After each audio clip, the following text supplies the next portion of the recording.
Oh, man. Well, that was one tough rep, but I'll tell you what, this guy right here can lift a lot more than what I just tried to do. All right, so Ledger, how long have you been riding horses for? Since I was a little kid. So ever since I was about a couple months old, I was on a horse. How much do you enjoy doing this? I ride every day, so I love horses.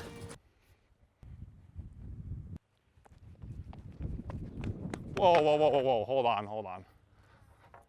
I don't know how to pole vault, so I'm gonna bring in a state champion pole vaulter from Class C. This is Power High School's Tanner Vick, and after he won the Class C title, I figured it would be good to have him teach me how to pole vault. So Tanner, you think you'll be able to teach me today? Yeah, for sure.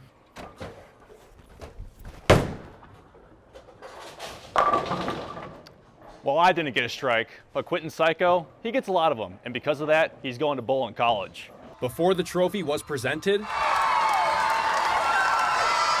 and before the buzzer sounded, on Malta's 7th straight Northern B Divisional Championship this past Saturday in a 58-40 win over rival Glasgow, the Emmets were playing with heavy hearts. She'd be screaming in my face and hugging me and telling me that she loves me and proud of me. I feel like she lifts every single one of us up, even when we're down. Like, we don't stay down, we just get picked back up really easy, so I think that's her doing it. She, as senior Neva Jacobson explains, was her older sister, Jessica Hold, who passed away following a battle with cancer on February 27th at the age of 32. This came just one day prior to Malta's District 2B championship game, also against Glasgow, who the Emmets lost to both times in the regular season. Jacobson said Jessie was by her team's side in that win as well. That's the reason we won that game. We did it for her, and we played together really well, and we all wanted it so bad. Jessie's battle had been ongoing for a couple of years. Jacobson said it started as cervical cancer and then later spread to Jessie's liver and kidneys. A couple weeks ago, it was at stage 4, and like the doctors couldn't really do anything else about it, so they just sent her home, and there was a bunch of my family there that went to see her. Jacobson said visiting her in Texas, where Jessie was living, meant a lot prior to her passing. I loved it. It was a perfect time to go and see her and not have to worry about playing basketball, which is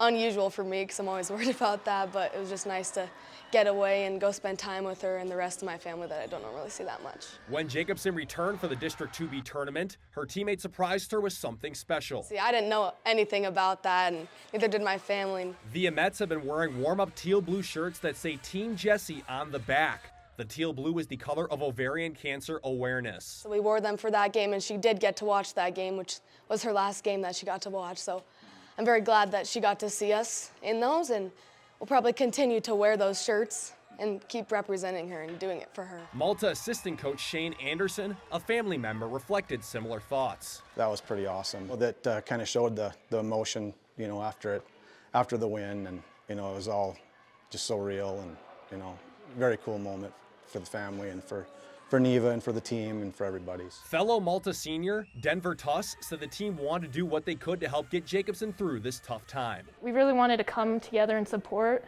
so we just tried to find different ways to help Neva especially and her family rise through this difficult period. We're still doing anything we can to. She's our teammate and our sister for life. Jacobson said she looked up to her sister a lot. I considered her one of my best friends and talked to her about everything.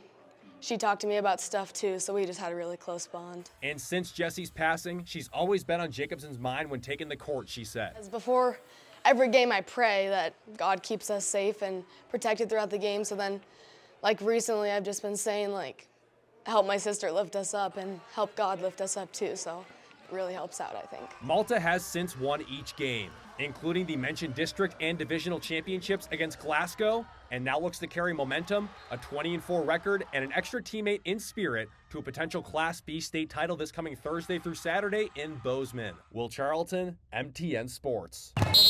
No shot on the floor. In line.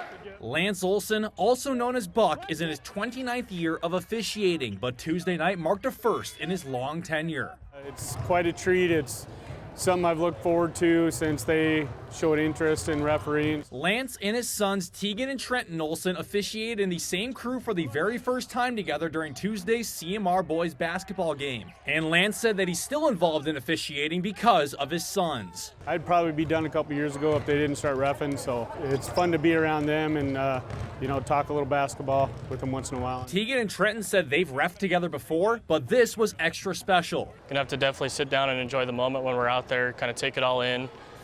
Who knows how many years we have left to do this with my father, so brother and I will soak it up as much as we can. A little nerve-wracking, but it'll be fun. Always wanted to get a game where all three of us are reffing, so it'll just be a blast. Weights are clean on screen so far. Just watch rebounds. Officiating runs in the Olsen family, as Lance said that his father got him into it originally. Tegan and Trenton explained how influential Lance has been for them. Words can't even describe it. Growing up around it with him and the brotherhood that I've seen it form has been super special. Watch him growing up, going to some tournaments, some varsity games, just made me realize how much fun it is and helps you stay in the game of basketball. They're already better than I ever was at that age, and they're better than I am now. Officials can't call everything in a game, but all three said there'd be some friendly banter if one of them missed something blatant. Well, we'd make a face and then kind of at a timeout when we get together at quarter, be like, man, what were you looking at? Like, what's going on over there? What are you doing? We'll definitely joke about it after, get after each other a little bit. We'll probably see who gets the biggest boo. Including the Olsens, the Giant Springs pool is filled with family ties, as 8 officials now have their children involved as well, Lance said. Anywhere from freshman, high school, junior in high school, just graduating. We are desperately in need of those younger officials. So I think it's really cool that this family at our officials pool sticks out for each other and looks out for each other and, encourages our younger generation to become officials. There's a first time for everything, even if it took 29 years for it to happen. In Great Falls, Will Charlton, MTN Sports. Usually when attending Voyager Stadium, it's to of course come see a Great Falls Voyagers baseball game. But if you were to come here on this upcoming Friday night, this field behind me is going to look a little bit different.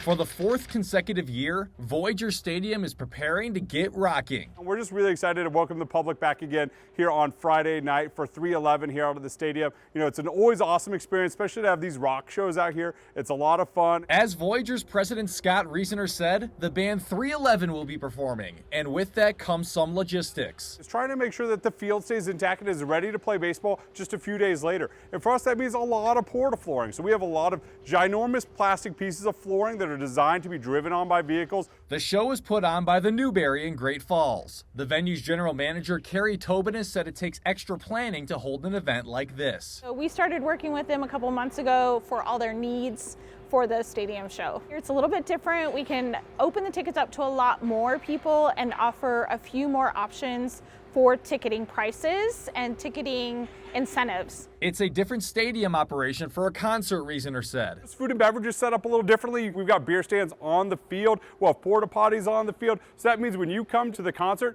you have a field ticket, you have access right there, you can stand on the infield, and you never have to leave. Both said there's great reason to come to the show. My generation, 311 in high school, was a band we loved very much. So, all you 30-somethings, come on out to the ballpark. It should be a great night. Even if you don't know 311 or Bad Flower, it's a tremendous time just to see a beautiful venue. Stadium shows are really a lot of fun, It's a good, people want to be outside and listening to music in the summertime. Tickets for the concert are still available, Bull said, with 3 different options to enjoy Friday's show. In Great Falls, Will Charlton, MTN Sports. Thanks, Tom. Yeah, Broden Mullen of the East team is the first ever Montanan to play in the All-American Bowl. He was a top 100 player in the entire country, a 3-star recruit heading off to the University of Arizona. He was playing in the game as a long snapper. He was ranked as the best long snapper in the nation, won some camps on his way to the game, and Broden Mullen made history for the state of Montana. Tom, Greg, back up to you guys.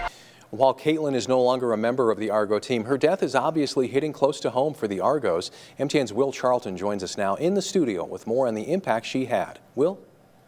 Hearts are heavy right now at UP, Tim. I was able to talk with head women's basketball coach Bill Himmelberg earlier on what Caitlin meant to not only the program, but the university as a whole. It's been a successful season to this point for the Fairfield Eagles boys team, which has shown dominance against fellow Class B opponents. And while the Eagles were in a similar situation last winter, they seem poised to make it a run for a state championship this time around. Well, we're in Shelby for the Northern B Divisional, and it's semifinal Thursday. Let's bring in Will Charlton. Will, what do we got coming up tonight? We got the Fairfield girls taking on Glasgow and the Malta girls taking on Poplar. All the action coming up next in your 10 p.m. sports. There have been 124 all-time meetings on the football field between Montana and Montana State, and the 125th is the first time the two meet in the postseason with a spot in the FCS National Championship on the line. MTN's Kyle Hansen has the highlights. 30 high school state basketball games taking place across Montana on this Thursday. And we'll start in the AA with the CMR Rustler boys. Down to MTN's Scott Breen. First time these two meet this season, and this turned into an absolute thriller. Basket's hard to come by early, but Havers' Amaya Jarvis has a three, and then Dillon answers right back thanks to Landry Hartman. This was tied after one and tied in the late stages. Ella Harbor has the board and delivers the putback to retake the lead. But it wouldn't last long. Cassie Keller on the drive and puts home the lay-in. Then with less than 20 seconds left, a scramble leads to a steal for Jarvis. She gets to her spot and takes the lead on the jumper. This proved to be the winner as Haver gets it done. 3 state championships in the last 4 years. The CMR boys tennis team is becoming a dynasty in Montana. And while the group is a little revamped from last year, they still have that title-winning DNA.